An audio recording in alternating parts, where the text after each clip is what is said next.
Hello guys, इस video में हम इनफाइनाइट रेजिस्टेंस पे एक और न्यूमेरिकल देखेंगे। जैसा कि लास्ट लेक्चर में हमने देखा था कि जब हमें इनफाइनाइट रेजिस्टेंस फाइंड आउट करना होता है तो हम सबसे पहले पैटर्न देखते हैं।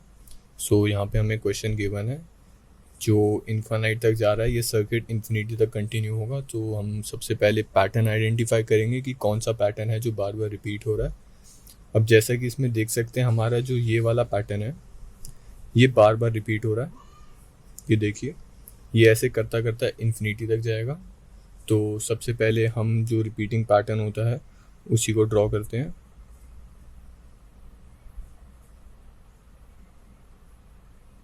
ये मेरा पैटर्न हो गया एंड ये resistance R R and R given है। देन उसके बाद हम क्या करते हैं कि एज्यूम करते हैं कि जो इसके पीछे का जो इनफाइनाइट कंटिन्यूएशन में जो सर्किट है उस पूरे का रेजिस्टेंस आर ए भी है। मतलब इतने पार्ट के बाद इससे पीछे जितना भी हमारा सर्किट जा रहा है उस पूरे सर्किट का रेजिस्टेंस कितना है, आर ए बी। सो वो ऐसे पैरेलल में लग जाएगा, आर ए बी। अब guys, R A B and R parallel हैं तो इन दोनों का कॉम्बिनेशन आएगा R into R A B upon 1 R A B plus R. Guys, जब भी हमने लास्ट क्लास में भी देखा था कि जब भी हमारे पास दो रेजिस्टेंस पैरेलल में होते हैं तो उनका इक्विवेलेंट उन दोनों का मल्टीप्लिकेशन डिवाइडेड बाय उन दोनों का सम होता है। ये R into R A B divided by R A B plus R. अब गाइस, ये आर एंड आर दोनों सीरीज में है, इसको हम ऐसे लिख देंगे, प्लस सीरीज वाले ऐड करें जो कि आर प्लस आर थे, R plus R 2r and this will be equals to R A B.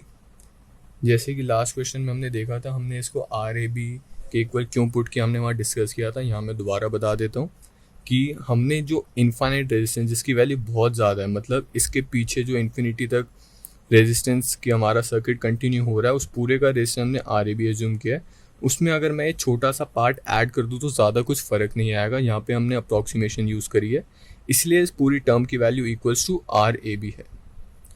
ठीक है गाइज, अब इसको आगे सॉल्व करते हैं। ये डिनोमिनेटर में R A B plus R ऐसे का ऐसा and R R A B plus twice of R R A B plus R which is equals to R A B. अब गाइस, ऐसे left side right side multiply कर देते हैं and इसको थोड़ी इक्वेशन को ओपन करेंगे। R R A B plus twice of R R A B plus 2r square will be equals to R square A B plus R R A B. ठीक है guys, यहाँ पे हमारी ये इक्वेशन बन के तैयार हो गई। अब अगर हम देखें तो R A B and R A B दोनों तरफ हैं तो हम इनको एलिमिनेट कर सकते हैं।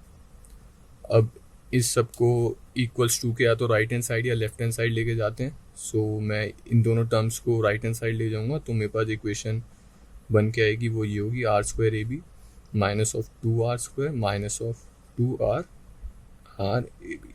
ये दोनों टर्म्स जो हैं वो राइट हैंड साइड चलेगी and this will be equals to 0। अब गाइज, अगर यहाँ ध्यान से देखें तो ये क्वाड्रेटिक इक्वेशन बन रही है। हमारी क्वाड्रेटिक इक्वेशन इस फॉर्म की होती है A X square plus B X plus C. बस यहाँ पे फ़र्क ये है कि यहाँ पे x की जगह आर ए बी है। तो अगर हम इस इक्वेशन एंड इस इक्वेशन को इन दोनों इक्वेशंस को अगर हम देखें तो हमारे पास एक्स स्क्वायर जो कि आर स्क्वायर ए बी उसका कोफिशिएंट हमारे पास 1 आ जाता है। ऐसे ही हमारे पास बी एक्स जो कि बी आर ए बी ये रहा, बी की यहाँ पे वैल्यू होगी माइनस ऑफ 2r एंड सी जो कांस्टेंट है उसकी value minus of 2r square. अब गाइस, क्वाड्रेटिक इक्वेशन सॉल्व करने का हमने फॉर्मूला पढ़ा था कि वो होता है x equals to minus B plus minus under root B square minus 4ac upon twice of A.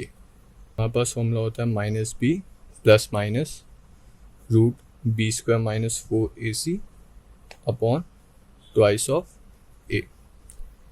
अब गाइस, हमने ए क्या कैलकुलेट किया था, वो था 1, बी था minus 2r and C was minus of 2r²। Roots निकालने के लिए हम इस इक्वेशन में पुट कर देंगे x हमारा आर ए बी था which will be equal to minus of b which is twice r plus minus root b² minus 4ac, b² मतलब इसका स्क्वायर, 2 2 ज़ 4r² and minus 4ac, 4 into a that is 1, 1 into minus of 2r will be equals to plus of 8r² divided by twice of a which will be 2।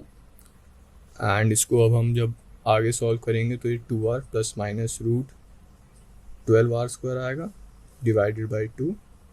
12r² का जब हम root लेंगे तो हम उसको ऐसे लिख देंगे 2 root 3r upon 2। So R A B हमारे पास आता है 2r plus minus 2 root 3r upon 2। यहाँ से 2 कॉमन लेके कैंसिल आउट कर देंगे, so r plus minus root 3r। अब गाइस यहाँ पे हमारे पास r plus root 3r and r minus root 3r दो वैल्यूज़ आती हैं। अब हमें पता है कि रूट 3 की जो वैल्यू होती है वो 1 से ग्रेटर होती है, तो यहाँ पे अगर मैं रूट 3 की वैल्यू पुट करूँगा तो ये टर्म नेगेटिव आ जाएगी एंड रेजिस्टेंस नेगेटिव नहीं होता, इसलिए हम इस टर्म को इग्नोर कर देंगे। सो हमारा आर ए बी जो हमारा इनफाइनाइट सर्किट का इक्विवेलेंट रेजिस्टेंस था उसकी वैल्यू हमारे पास r plus root 3r ohms calculate हो गई। Thank you guys.